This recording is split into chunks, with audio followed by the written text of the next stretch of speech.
Welcome to lecture 3 of database management system. In this lecture we are going to see about relational algebra.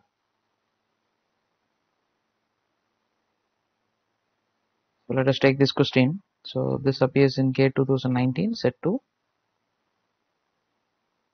So we are provided with two tables, R table and S table, and we are given with constraints that B is the primary key in S table, and in R table this B is acts as a foreign key, that is referencing S dot B. So we are provided with two tables R and S. R table has A and B, S table has B and C, and B acts as a primary key in S table, and the B in R table it acts as a foreign key referencing B in S. So given this table, we have to consider this query. So this query is a natural join. So it considers all the tuples in R, but in S it applies a select operator. So select operator, it selects the rows for which the condition is true. So it is not going to select all the rows in S, it is going to apply this condition and then retrieve a subset of those rows. So the condition is B dot S less than 5. So if B dot S is greater than 5 or equal to 5, it is going to omit that row. And once we got this subset of S, this table, then we perform a natural join with R, and that is termed as Q. Now we have to assume that R and S does not contain any null values, and we have to find out there are 4 versions of queries are given, and which query is different from this version, that we need to find out. So which one of the following is not equivalent to Q? So among these 4, there is one odd man. So we need to find that odd one which is not equivalent to this query. And LOJ, it means that it is left outer join.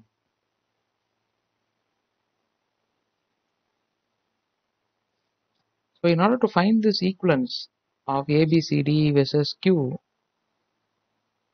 it will be easy if we consider some rows in R and S. Let us populate some values in R and S. While populating these values, we have to be careful that the constraints given are not violated. So both the tables, it will not contain any null values, so no null values are here, and B acts as a primary key, so here the values are unique, and R dot B, this acts as a foreign key, so whatever the values that are present here, it is going to be a subset of values that is present here. So 1 2 3 6, all these values are present here, so the foreign key constraint is satisfied. Now let us consider values for A as AA, BB, CC and DD. B is 1 2 3 6, so here we have 1 2 3 6 5, and let us consider values for C as 103, 102, 101, 105 and 108. So let us first apply this query. So in order to find the natural join of R and this table, first we need to find the right side table. The right side table, it is a select operator with condition D less than 5. So we are going to select the rows in S such a way that the B value should be less than 5. So if you consider the first row, the value is 1. So 1 is less than 5, so this will be selected. And 2 less than 5, this will also be selected. 3 less than 5, this will also be selected. 6 is less than 5, condition is false, so this will be omitted in the result. And 5 less than 5, this condition is again false, so 5 will be omitted in the result. So only the first 3 rows, they satisfy this condition. So the result is given here. So we have B and then C. This is a subset of this table.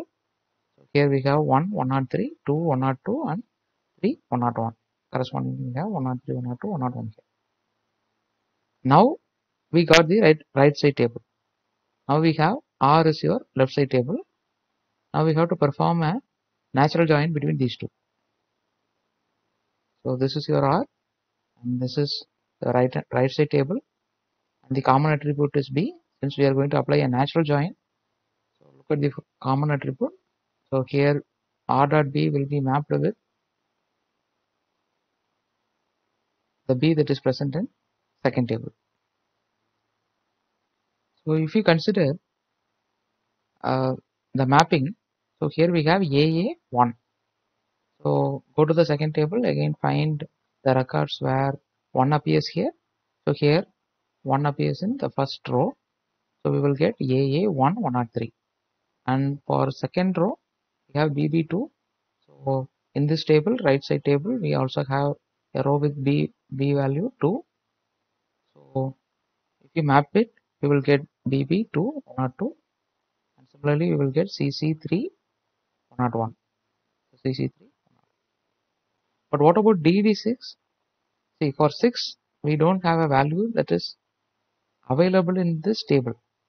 But right, we are not violating the foreign key constraint. See, this is the original S table, but this is only a subset of S. So here, if you consider the fourth row, DD6, there is no matching entry in the right side table. So here we don't have a row with B value as 6. So this row will be omitted.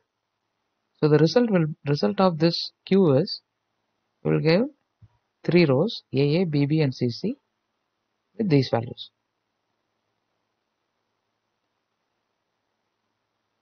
So now we are provided with 4 queries, and we need to find out which of these queries are equivalent to Q and which of these queries are not equivalent to Q. So let us start with A. Now what is A? To apply this query, we have to first perform natural join between R and S, and to the resultant join table, we have to apply this condition. So this is your R table, this is S table. Now if you apply natural join between these two, we will get AA1, 103, BB2, 102, CC3, 101, DD6, 105. So these 4 rows will appear here. But to this joined result, if you apply B less than 5, what happens is the last row contains B value as 6. So 6 less than 5, condition is false. So this last row will be omitted. So as a result, we will have only AA, BB and CC. Now if you see, the result of this query is the same as the result of query Q. So these two are equivalent. A and Q are equivalent. Now let us consider query that is present in B. So here we perform a left outer join between R and S. So this is your R table and this is your S table, and we know that whenever we perform left outer join, the result will have all the rows in the left table. This is your left table. So here we have AA1, BB2, CC3, DD6. Similarly, in the final result also we will have AA1, BB2, CC3, DD6. And we have to match the B value that is present in R and the B value that is present in S. If they match, then we retrieve the C value. So 1, there is a match, 2, there is a match, 3, there is a match, 6 is also there is a match. So correspondingly, we will get 103, 102, 101 and 105. So the result of left outer join. So whenever you apply the left outer join, the result of left outer join will have number of rows equivalent to the number of rows present in left side table. So here we have 4 rows are there in your left table. So the result also has 4 rows. Now in this table, so now we got R left outer join, yes. So we got this table, and here we have to apply select operator with the condition b less than 5. If you see here b value is less than 5, this also b value less than 5, b 3 also b value is less than 5. But 6 it is greater than 5, so this last row will be omitted. So now the final answer for B will be AA, BB, CC 1, 2, 3, 103, 102, 101, which is the same as query Q. So B is also equivalent to Q. Now let us consider D, query that is present in D. So here we have, first we apply the select operator on R, then we perform left outer join with S. So this is R table. In R table, if you apply the condition B less than 5, what happens is 1, 2, 3 will be selected, but the last row it contains B value which is greater than 5. So this last row will be omitted. So now we will get AA1, BB2 and CC3. So this is your left table. And right table has the whole table, yes. So now if you perform the left outer join between this table and this table, now the number of rows in the result will be how many rows are there in the left table. So here we have AA1, BB2, CC3. So AA1, BB2, CC3. And in right side table, if there is a match, then C value will be retrieved. If there is no match, then null value will be substituted as per the definition of left outer join. So for 1 we have a match, 2 also have a match, 3 also it has a match. Corresponding values are 103, 102 and 101. So final result will have only 3 tuples, AA, BB, CC, 1, 2, 3, 103, 102, 101. Now if you see, this is the same result as Q. So D is also equivalent for Q. Now let us consider C, the query in C.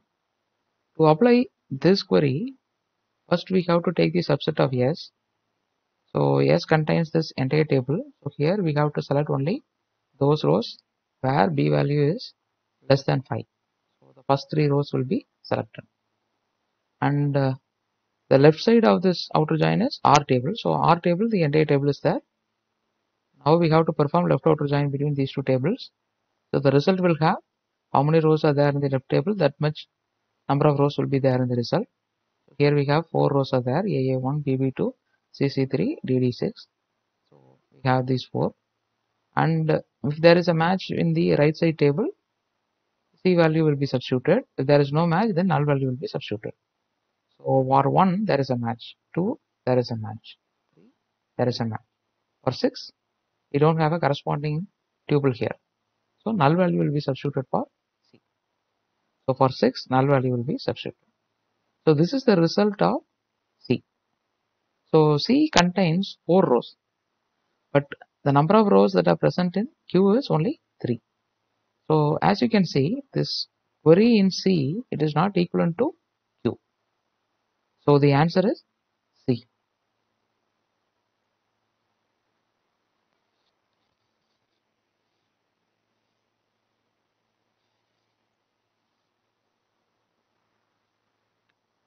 So let us continue with the second question.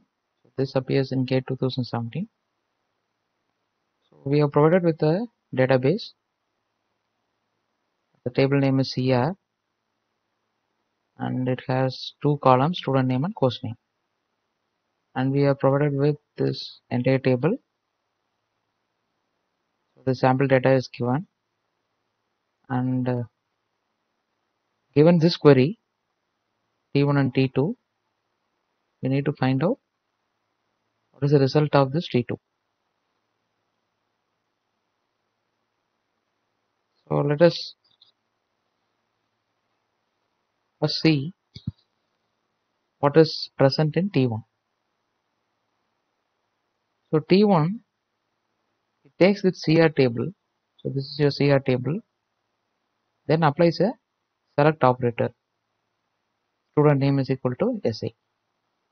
So from CR table, find all the rows containing student name as SA. So we will get only the first 3 rows. So here we have SP, here we have SC, SP, SE, and SF. So only the first 3 rows will be selected.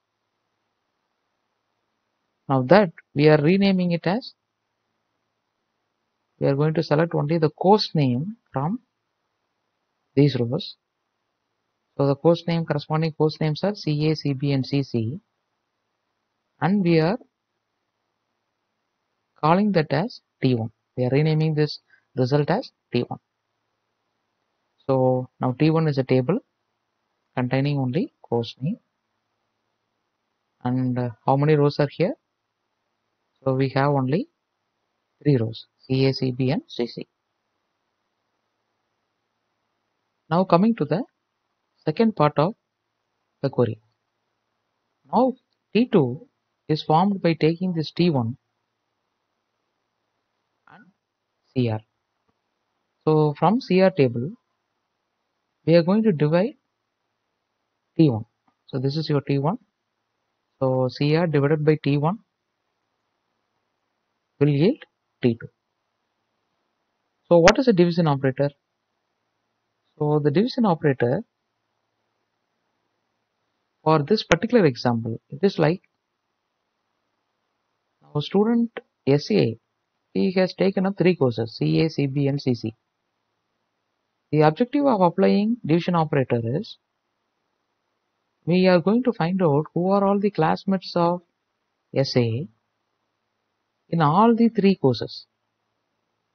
So if a student is only has signed up only for course CA, not for CB, he is going to be omitted. So only if he is going to be a classmate in all the 3 courses, only then we are going to select that student. So that's what we mean by a division operator. So from the given table, so we have CA, CB and CC. These are all the 3 courses that has to be matched. Now find out for how many students we have all these 3 tuples. So we should have course CA also for the same student, CB also for the same student, and CC also for the same student. Now if you see the first 3 rows, 3A, CB and CC, we will get SA. So SA will get selected. Now if you take SB, we have only 2 rows. So SB will not be selected. What about SC? For SC we have CA, CB and CC. So SC will be selected. So we will get SA and SC. Now what about SD? So we have CA, CB, CC. So SD will also be selected. What about SC? So SC we have CA, CB, but CC is missing. So SC will not be selected. So we don't have SC here.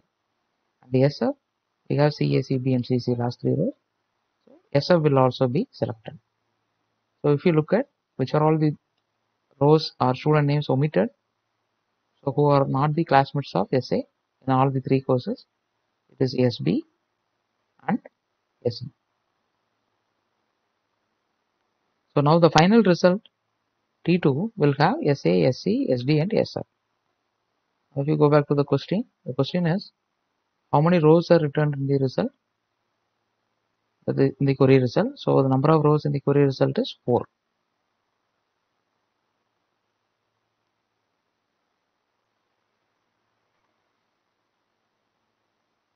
So let us continue with question number 3. So this question appears in GATE 2015 and it is a very simple one. So the select operation in SQL, it is equivalent to which of these operations? So we know that select operation in SQL, it is going to select only the column names, only where will have the condition. So the select operation in SQL, it is not the same select operator in relational algebra. In select operator in relational algebra, it is going to select a subset of tuples or rows from the table based on a condition. Whereas the select operation in SQL, it is acting like a project operator in relational algebra. So the first 2 A and B, they are not correct. So sigma, it refers to select operator and pi, it refers to project operator. So select operation in SQL, it is not the same as select operation in relational algebra. So A and B can be omitted. Now what about C? C is the projection operation in relational algebra. Yes, it is correct.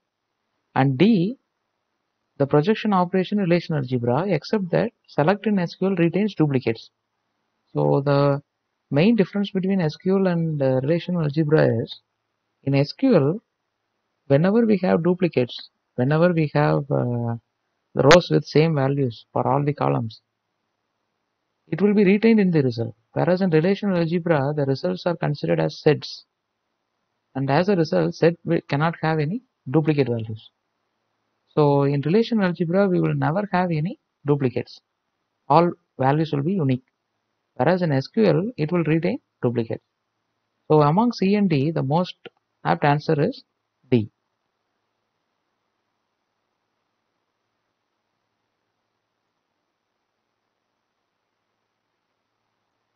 So let us continue with fourth question. So this appears again in GATE 2015.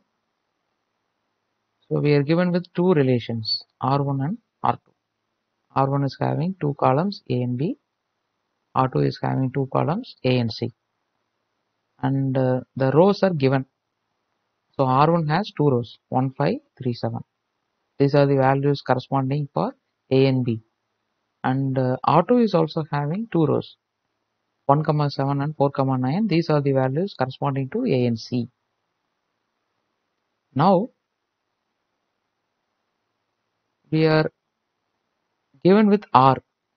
Now what is R? R is, you apply full outer join of R1 and R2, we will get R. And the result of this R, that is also given.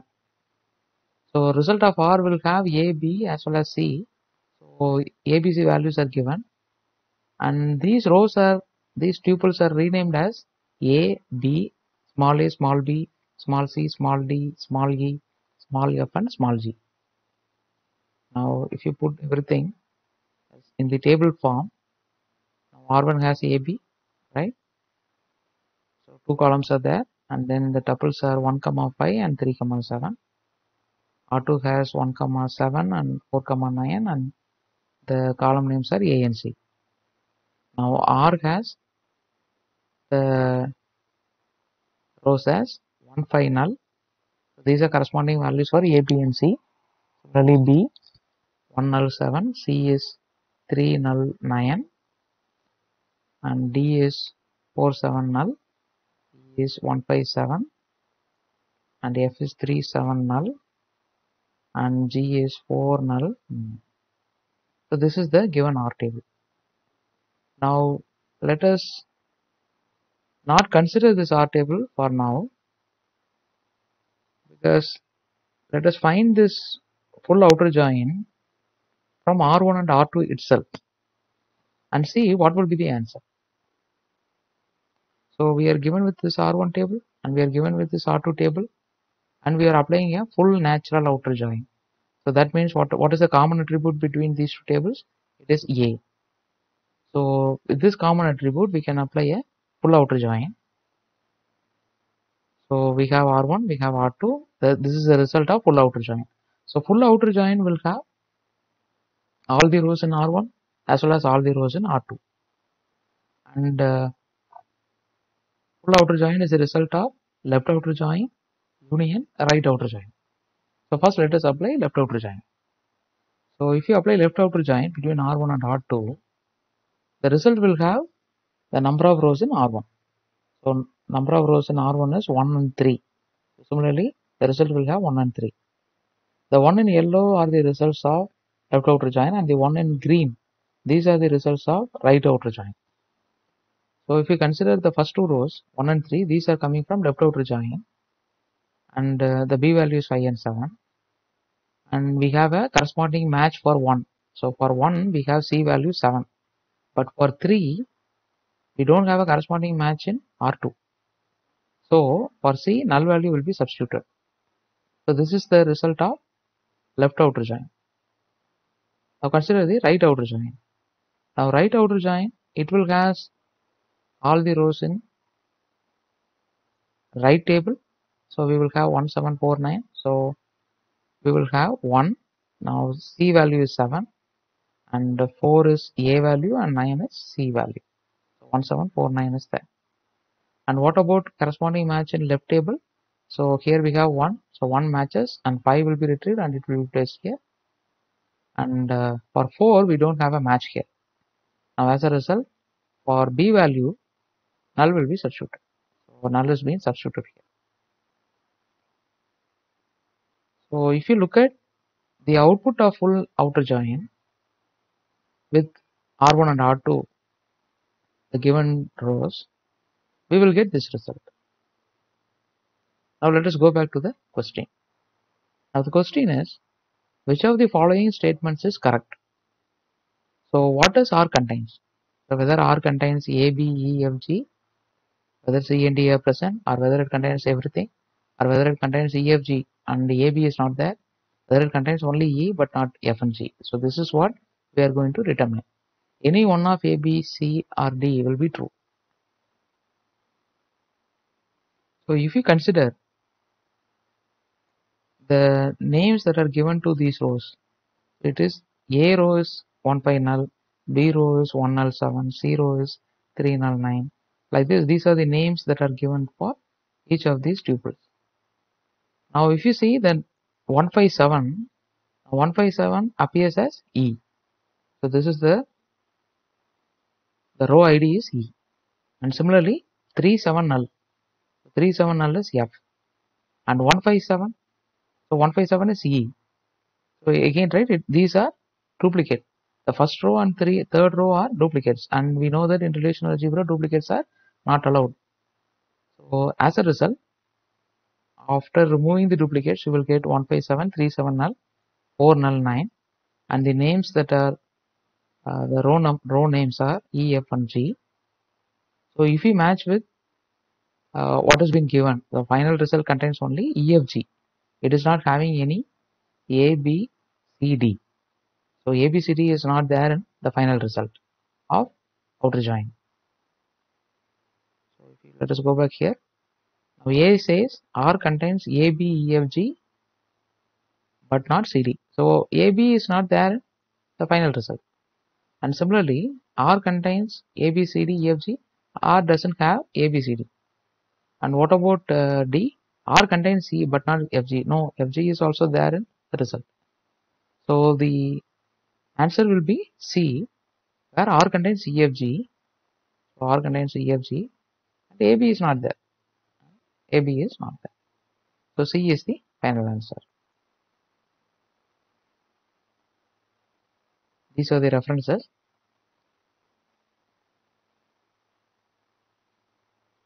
Thank you.